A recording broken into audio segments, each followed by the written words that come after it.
If you wanted to stop Africa from becoming a superpower, you wouldn't have to invent a new strategy.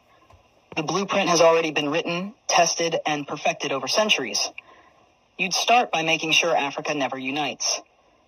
The easiest way to do that is by keeping people divided along ethnic, tribal, and religious lines.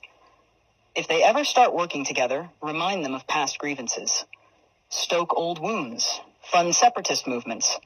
Keep border disputes unresolved. Make sure every time they take one step forward, they take 2 steps back because they're too busy fighting each other. You'd install leaders who serve foreign interests, not their people. Find the most corrupt, the most easily manipulated, the ones who crave wealth and status more than progress. Offer them power in exchange for loyalty. If a leader rises who actually cares about Africa, get rid of them. Assassinate them if necessary.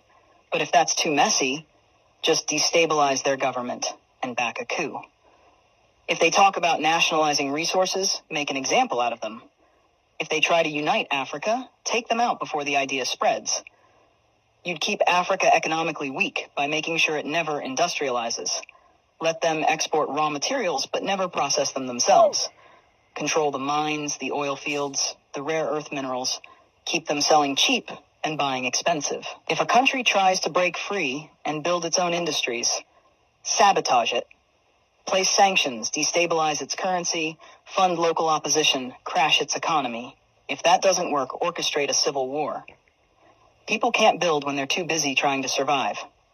You'd make sure their education system produces workers, not innovators.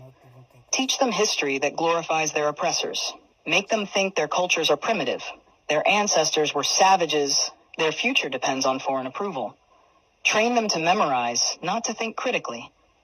Keep their best and brightest looking overseas for opportunities. Make them dream of escaping Africa rather than fixing it. Offer scholarships that take their top minds to the West and never encourage them to return. Let the continent keep training doctors and engineers only for them to go enrich other nations. You'd control their narratives. Own their media. Control their stories. Dictate their image to the world. Make them believe they are corrupt, hopeless, eternally in crisis. Flood their screens with poverty porn and war zones. Show them charity ads that make them believe they are helpless without foreign aid. Downplay their successes. Twist their victories into isolated incidents. If an African country develops a groundbreaking innovation, credit a foreign investor. If an African leader implements a successful policy, frame it as an anomaly rather than proof of competence.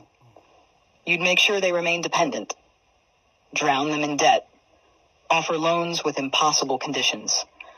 Force them to privatize everything so foreign corporations own their water, their electricity, their land. When they struggle, give them just enough aid to keep them alive, but never enough to make them self-sufficient. Use charities to create a culture of reliance rather than resilience. Make them think foreign intervention is necessary, that they can't solve their own problems, that they always need help from the outside. You'd suppress their military strength. Keep their armies weak, their defense industries non-existent. Sell them weapons to fight each other, but never let them develop high-tech military technology. If a country tries to build a strong defense system, accuse them of being a threat to stability. Make sure they always need foreign peacekeepers, foreign military bases, foreign advisors controlling their security. Keep them vulnerable to invasion, coups, and foreign interference. The formula is simple. Divide, corrupt, exploit, miseducate, control. Keep them fighting each other. Keep them looking outside for solutions. Keep them poor, dependent, insecure. Make sure every attempt to break free is met with resistance so strong that the next generation thinks twice before trying again. This isn't a theory. It's history. The real question isn't how to stop Africa from becoming a superpower. It's how Africa can break the cycle despite every effort to keep it down.